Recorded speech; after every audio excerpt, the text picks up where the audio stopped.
NPS और OPS पर रार के बीच राज्यों की मांग, पेंशन भले ही कम हो पर फिक्स हो। पेंशन सुधार, आंध्र प्रदेश का नया गारंटीड पेंशन सिस्टम फिलहाल बेहतर विकल्प नजर आ रहा है। कई राज्यों में पुरानी पेंशन योजना ओपीएस लागू होने के बाद केंद्र सरकार पर नेशनल पेंशन सिस्टम एनपीएस के तहत फिक्स पेंशन दिलाने का दबाव बढ़ रहा है। सुझाव देने के लिए केंद्र सरकार ने जिस पैनल पर गठन किया है, उसके सामने कई राज्यों ने केंद्र से फिक्स पेंशन की मांग की है। राज्य चाहते हैं भले ही एनपीएस के तहत पेंशन कम दी जाए, लेकिन पेंशन की राशि फिक्स होनी चाहिए।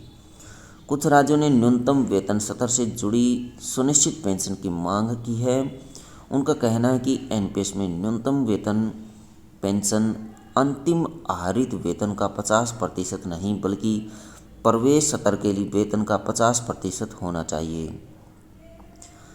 वहीं कई राज्य एनपीएस को खत्म कर ओपीएस लागू करने की मांग कर रहे हैं, लेकिन इससे सरकार पर वित्तीय बोझ बढ़ जाएगा। ऐसे में विशेषज्ञों को आंध्र प्रदेश का गारंटीड पेंशन सिस्टम बेहतर विकल्प नजर आ रहा है, क्योंकि यह दोनों प्रणालियों का मिश्रण है।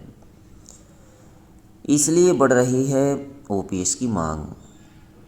पुरानी पेंशन बहाली के तहत कर्मचारी की आखिरी सैलरी का 50% हिस्सा हर महीने पेंशन के रूप में दिया जाता है, जबकि एनपीएस में पेंशन किए गए अंशदान के आधार पर मिलती है।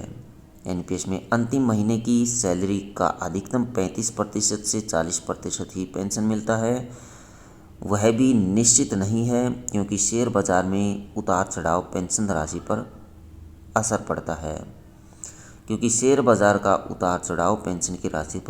पड़ता है। नई पेंशन योजना में मैच्योरिटी पर 60% राशि एक मुश्त मिलती है, वहीं 40% राशि से एन्युटी खरीदनी होती है, जिससे पेंशन मिलती है। पेंशन राशि टैक्सेबल है। ओपीएस में मासिक पेंशन टैक्स फ्री है। ओपीएस में कोई टैक्स नहीं लगता, जबकि नई पेंशन में टैक्स देना पड़ता है। क्या है आंध्र प्रदेश का नया guaranteed pension system? Andhra Pradesh guaranteed pension system विधेयक एक कॉन्ट्रीब्यूटरी स्कीम यानी अंशदायी योजना है, जो गारंटी देती है कि सरकारी कर्मचारियों को उनकी अग्रिम सैलरी का 50% मासिक पेंशन के रूप में दिया जाएगा और उन्हें महंगाई भत्ता और राहत भी मिलेगी। महंगाई भत्ता भी दिया जाएगा। यह सरकार पर अधिक वित्तीय बोझ बढ़ाए बिना पेंशन का आकर्षक विकल्प है। इसमें एनपीएस से मिले कम रिटर्न को सरकारी फंड से पूरा किया जाता है।